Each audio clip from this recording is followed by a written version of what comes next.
Hey everybody, I wanted to take a few minutes and talk about what we talked about yesterday at church.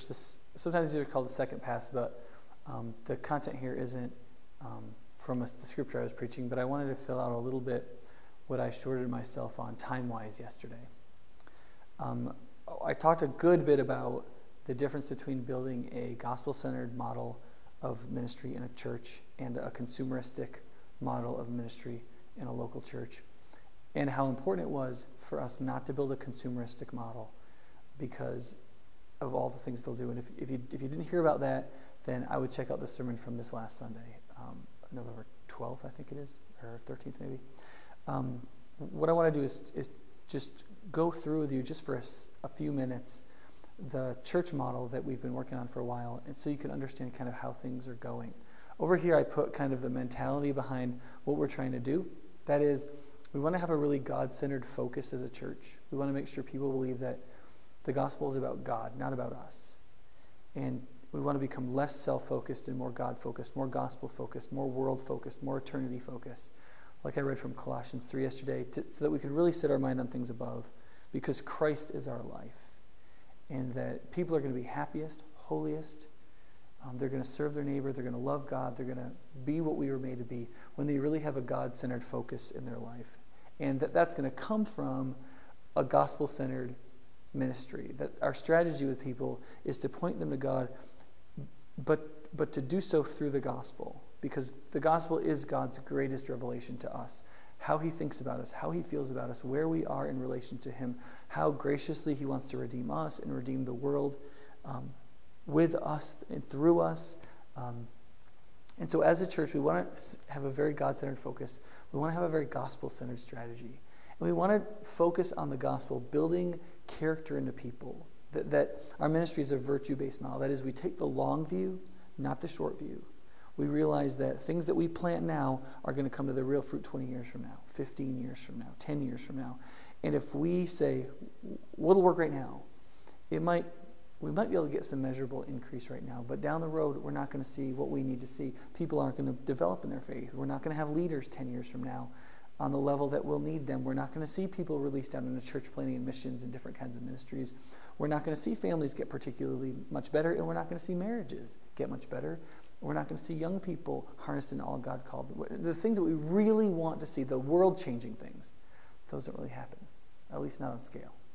So given that, one of the things that we recognize, so the question is now, how do we do that? And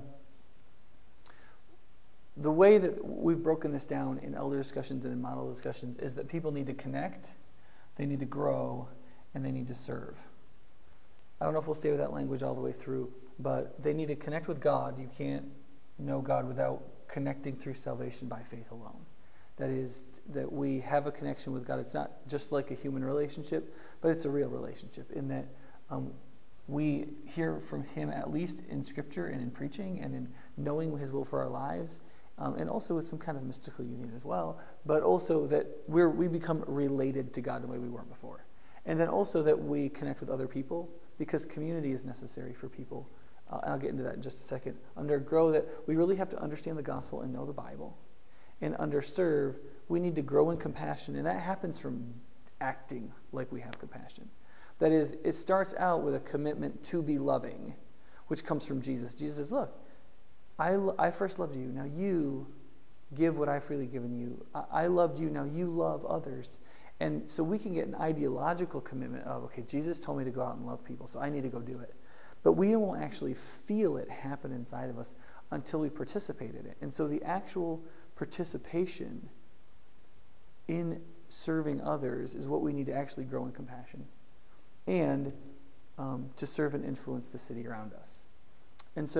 And that kind of brings outreach full circle, because connecting people to community and to God and serving the city is in and of itself a strategy of how we reach out to people.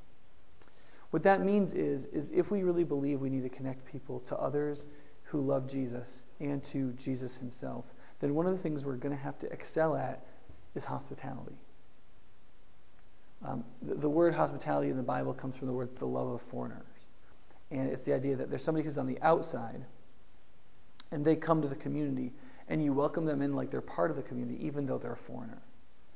And so one of the things that we're going to have to excel in and build ministries around and spend money on and all that kind of thing is hospitality. Doing things that encourage people who come to us or who we invite to feel like they're part of the family, feel like we care about them, feel like we want to take care of them. Second is, if we're really going to understand the gospel and know the Bible, we're going to have to be a training and learning church. We're going to have to be serious about learning about the Bible, knowing and understanding the gospel. And that means that we're not going to have short sermons. That doesn't mean I'm going to preach 50 minutes every week.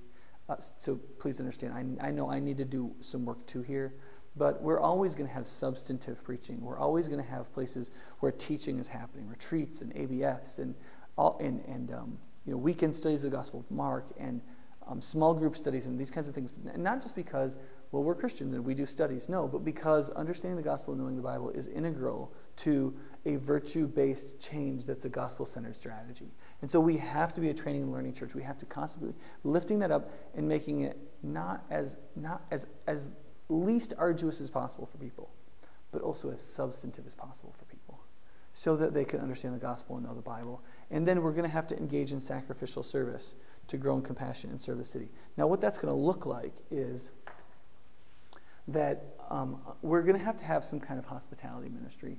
And most of that is going to be under the umbrella of the organization. And so we're going to have to, one of the things that we're going to have to do is recognize that how we do worship in community is going to be affected by hospitality and by being gospel-centered in what we do.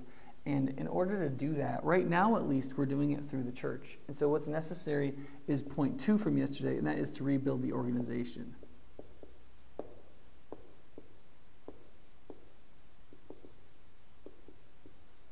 That is to get the church back in a place where we're financially solid. We have the staffing we need, not more than we need.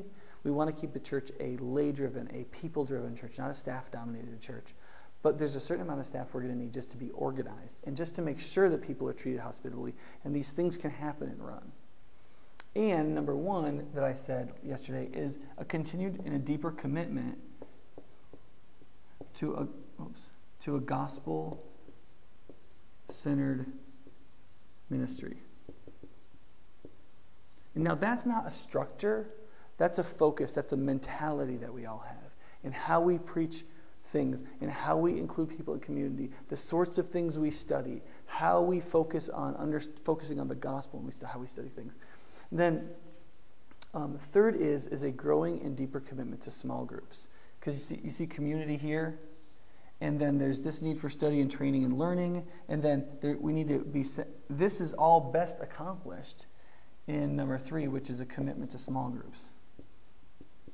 Well, it's not a commitment to small groups. It's a commitment to Christian community. And I talked about that yesterday, how when you read through the epistles and when you read through Jesus' love for his disciples, there's this enormous sense of love and union and connection and family. In fact, Paul is always calling people brother and sister. And so it's really important that we recognize that. We know that there's this thing called Christian community, that when the church is healthy, when the gospel is healthy among the people, they love each other deeply, they share their lives very deeply with each other, and people are included into that community and find it extremely enriching. And oftentimes there's this experience like, I've never experienced relationships like this before. I've seen that a lot of times when people were added into real Christian community. And so the reason why there's this emphasis on small groups isn't because we need to have a good small groups program. The reason is because small groups are the best mechanism to create Christian community practically in a community in which it doesn't already easily exist. And so because we know Christian community is absolutely integral to this faith to this church being what it needs to be, that's why we have such a focus on small group ministries and are trying to persuade you to be as involved as possible. And then lastly, fourth is a commitment to service. Particularly serving the city. Now, the question is, okay, are we just going to have all these different ministries that are constantly going to be jockeying to try to pull as many church people into them as we possibly can? Well, the answer is, the plan is no. What the plan is that if everybody recognizes that growing in compassion and influencing the city is something that we all do, then everybody recognizes, oh, I need to be part of that. Well, if people are in small groups already, that is, we've already got people clustered into groups of 10 to 15 under stable leadership that's connected to the leadership of the church, the best and most effective way to deploy the whole church is through small groups. And so the plan here is that there's a group of people called the deacons, which are people particularly selected to do works of service in the church. And among the deacons,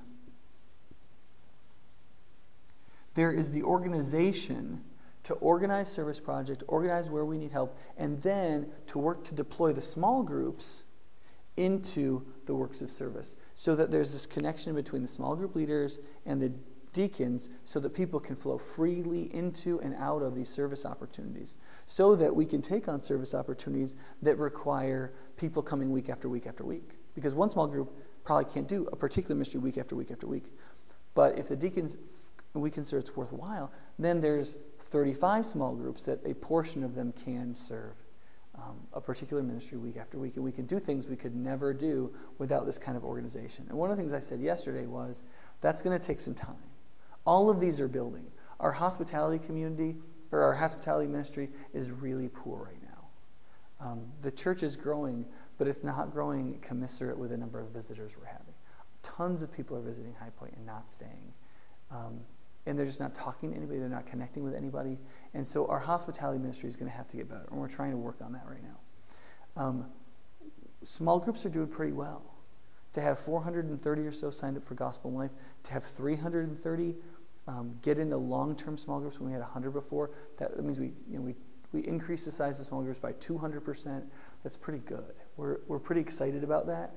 And that's something to be encouraged about. In the area of service, the deacons have really come a long way in this over the course of just a year, and I think we're going to make some more progress in the years to come. This is one of the areas where I expect that we're going to need to do some staffing, that we're going to have to staff somebody to make this organized enough, to make sure everybody's plugged in, and we have the spreadsheets, and there's a place on the website where small group leaders can go and pick out places to go and that sort of thing. And so down the road, I think we'll see staffing here. And then the goal is to do all of this as a family, recognizing that there's lots of people who have kids, and that training our kids is an enormous part of what we do. And that's why we have children and youth ministries connected to all these other ministries. And we're trying to be as family-focused rather than kids' parents, to try to think in terms of families as best we can, because you are the priest of your household.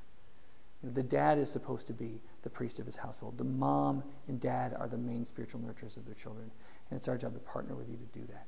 And that's what we're trying to do as best we can.